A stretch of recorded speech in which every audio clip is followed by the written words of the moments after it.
everybody, it's Chugga Conroy. Welcome back to more Pokemon White version. Last time, we explored Icirrus City and all of its transformations that it undergoes through the seasons changing. It's a pretty impressive... I'm not even standing in the dang puddle! How dare you fart at me when I'm trying to do my intro. Seriously. My toe barely clipped the very edge of that puddle one time, and yet I get an encounter. If you ever needed a sign that the encounter rate was way too gosh darn high, there you go. I'm a little bit tempted to catch you just for funny memories, though, but no, I think I'd much rather have the experience points. Anyway, this time, we are going to be exploring more of the surrounding area and meeting lots and lots of new Pokemon, because... as you just saw, there are Pokemon you can run into inside of the city. There's some grass right over by Dragon Spiral Tower that has Pokemon of its own. And there's Route 8, which exists, I guess. It doesn't really have much different to offer, unfortunately. But we're gonna get started by battling some trainers. Mother Nature changes her look according to the seasons. That's something I cherish. I'm a little bit more jaded on it than you because of how many dang times I've had to change my clock in order to show everything that's been going on, and it's been a little bit confusing, so I apologize if I've been a little bit more all over the place than I usually am, but I've been trying to make it work and show you all that this place has to offer, because I want to show each and every town to its fullest, because it's special and all that.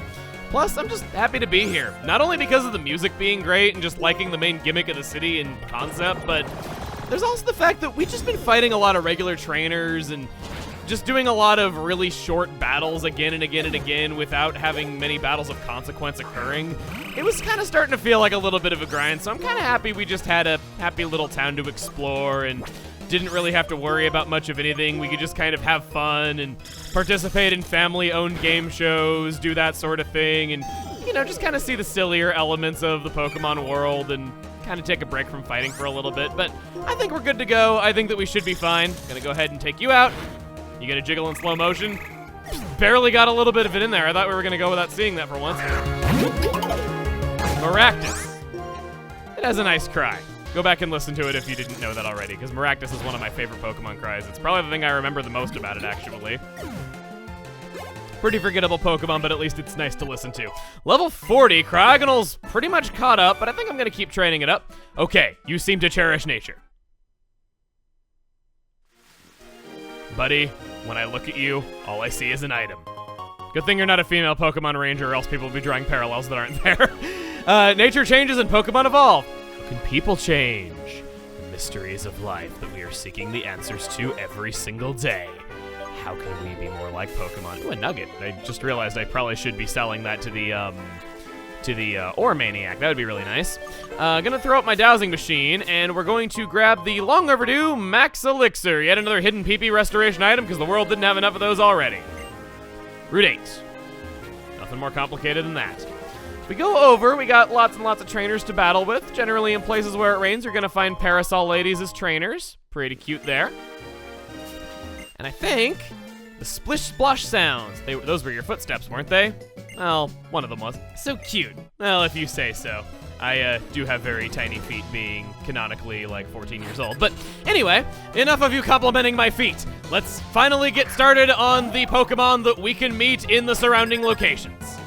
Let the hate flow through you, says Emperor Palpitoad. Fear its water ground type, good for offense and defense. Its family has no especially bad stats, and its abilities are interesting. No wonder it was able to create an empire.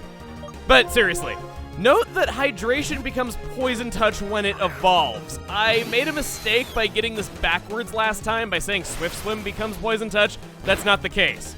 It still stands, however, that this is the only non-poison type to get poison touch for an ability. If you skip Tympole, it's a pretty great opportunity to catch Palpitoad right now. You have your Surf HM, and it's only a few levels away from evolving.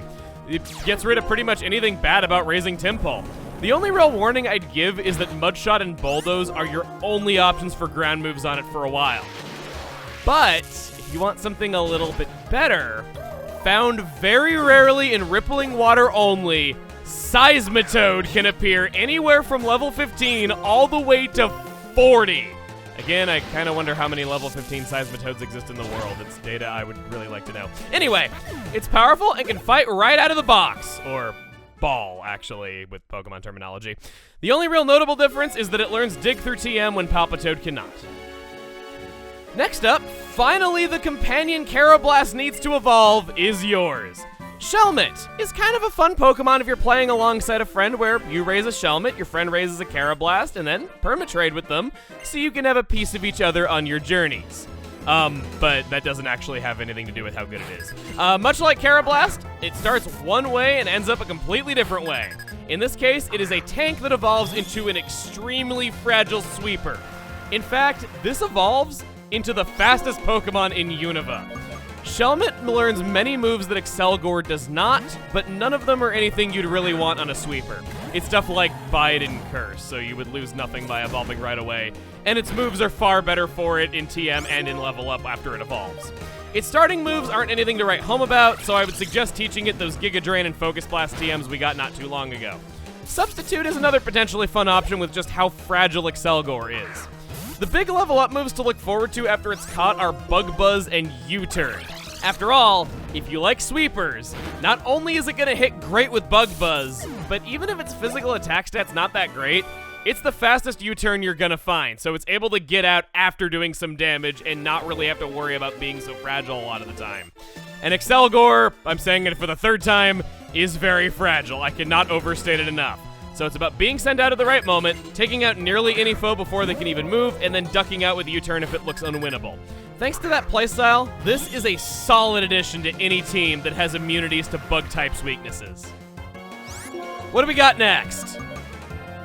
Oh, Stunfisk. It's the new Bidoof. We got a slow HP-based tank here with a completely unique type, which is the single most interesting part of it.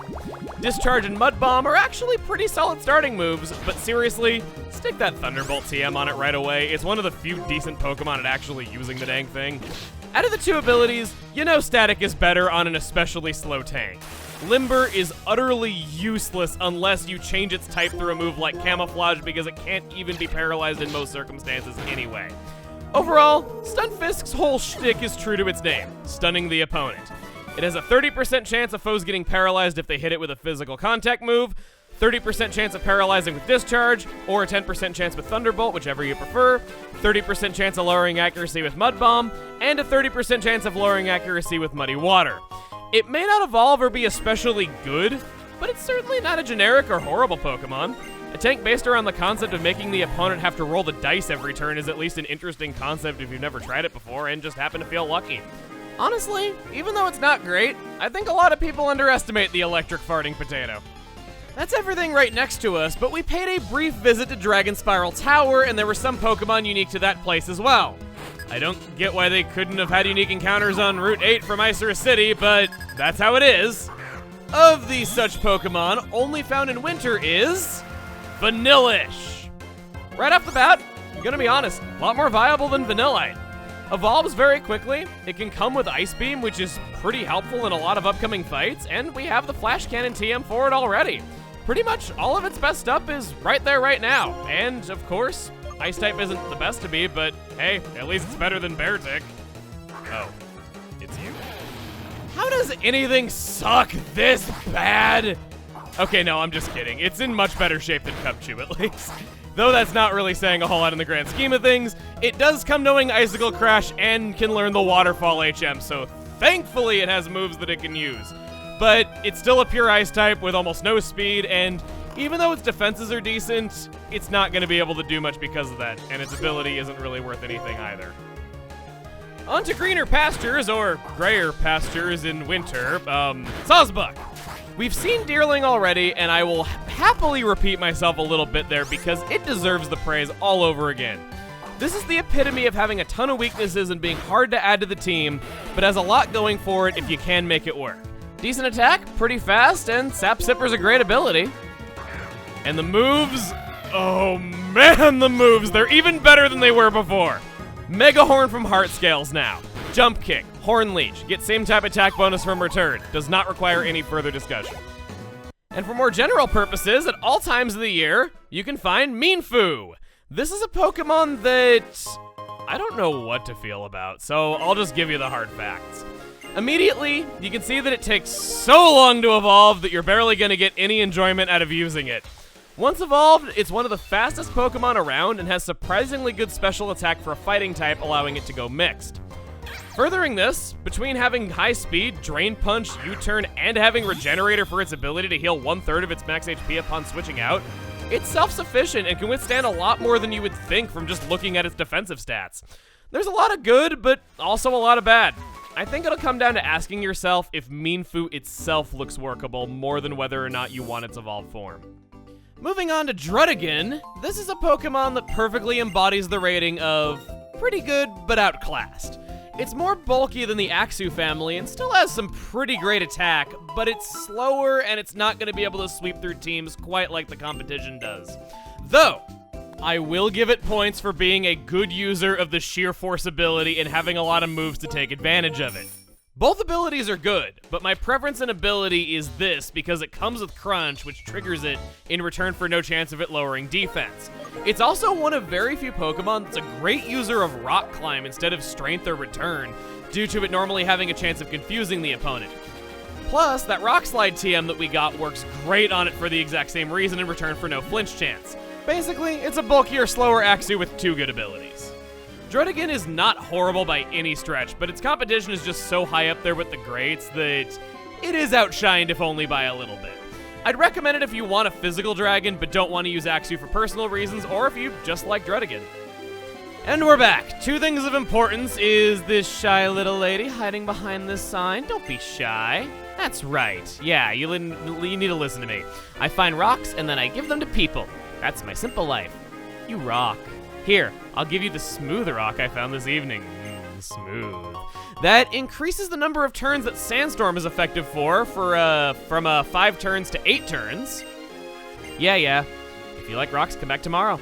Roll in at a different time, if possible. I'll be here, I promise. You're my kind of lady.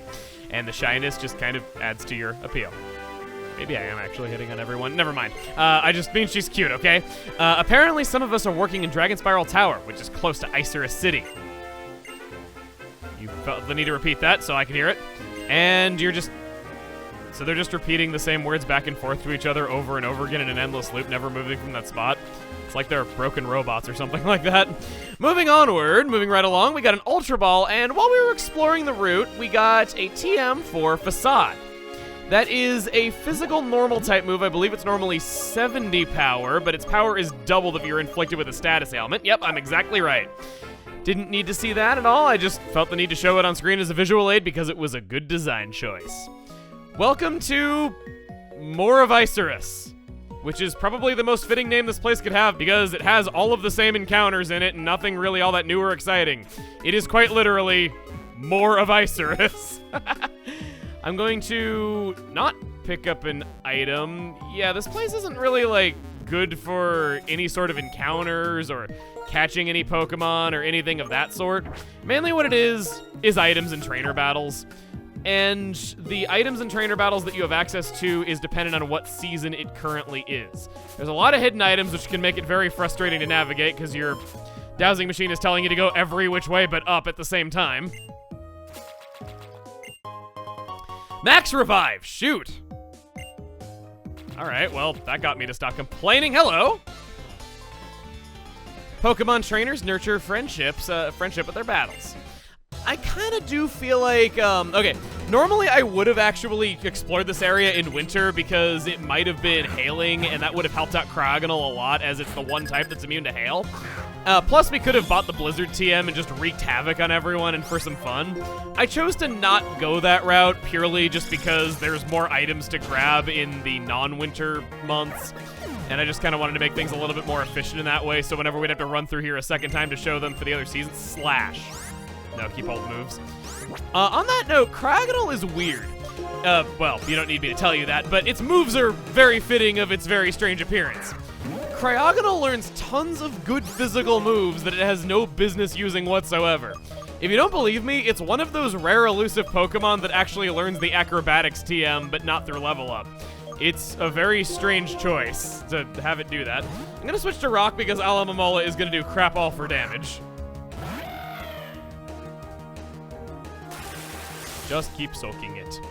That's an interesting move. Turns you into a water type. I'm not gonna get the same type attack bonus anymore, but at the same time, I'm also not weak to your water type moves anymore, so joke's on you. Critical hit anyway! Didn't need my same type attack bonus. No stinking Bob. No stinking Bob. Starting to surprise myself even with these things. And another Maractus. We get to hear the cute cry yet again.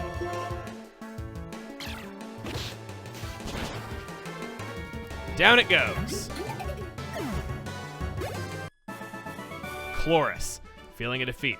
It's like a bottomless swamp. Or maybe you're standing in a bottomless swamp, so that's why you feel that way. Grab a citrus berry. And there you have it. That's all there is to this place. It is tons of hidden items, tons of trainers. This is one of my biggest complaints, actually, is that this whole place doesn't need to exist. There is a route right outside of it that has all the same encounters, already is there if you need a train, and yet this is just more of the same, which is so weird because they've been really great about giving every area its own identity, making them feel important to the story, and a lot of places have unique music you don't hear anywhere else. There haven't been any Pokemon that you run into in just every area for no reason, so there's tons of diversity between the routes themselves. They've been great about not having a lot of fillery areas and making everywhere feel important, but this one is just, no. I always forget this place exists, and whenever I do, I just kind of wonder, why are you here about it? So, I wasn't even in that water. Don't lie to me. Because there's not really a whole lot to say and do, and it's just going to be picking up items and going like, oh wow, another max elixir I'm never going to use over and over again. I say we do something far better than talk about the lore of Icirrus for 10 minutes and listen to awesome music for about 1 minute.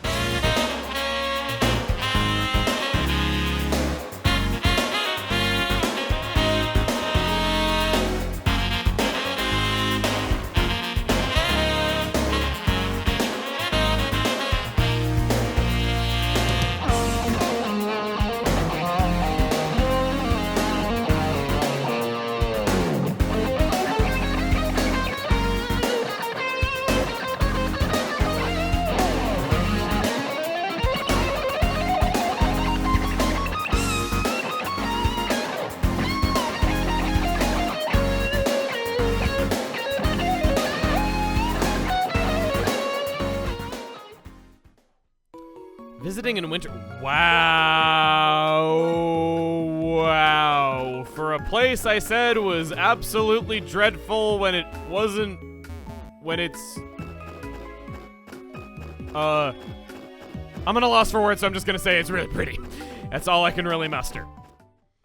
Since summer got to have all the fun, I thought it would be nice if we did a big send-off to this route by making it winter once again. After all, if you have omnipotent powers of climate change, I see no reason not to use them to make things look more beautiful when you have the possibility to, you know? We're gonna go back into town, and that is everything. Pretty small place. I guess it's an example that to be memorable and to be interesting, with the exception of the lore of Icirrus, of course, you don't have to have a whole lot to you. You can just kind of be over quickly, and all that's good. Did we ever? Okay, this is the Pokemon fan club building. That's what I was wanting to say. All that is done. We are trained up very nicely. Actually, let's take a look at our team. Okay, we got Boggle, but other than that, everyone is at least level 40, with Craggle being level 42, tied for being the highest level of our team. I think we're well prepared for the gym battle that awaits us. Not only that, but we were fortunate enough that as we were exploring, we picked up 2 nuggets. I think you know what I'm gonna go do with those. And don't get any dirty ideas with there being 2 of them. Next time on Pokemon Black and White, we are gonna head off to the gym in Icirrus City. We've been able to access the gym upon getting to town right away, which I think is a first out of all of our travels, but we still had a lot to see and do anyway, and I didn't want to skip over that because maybe you want a team member, and I wanted to get Craggle up a little bit. Besides, with its nature the way it is, it needs all the help it can get. See you guys then.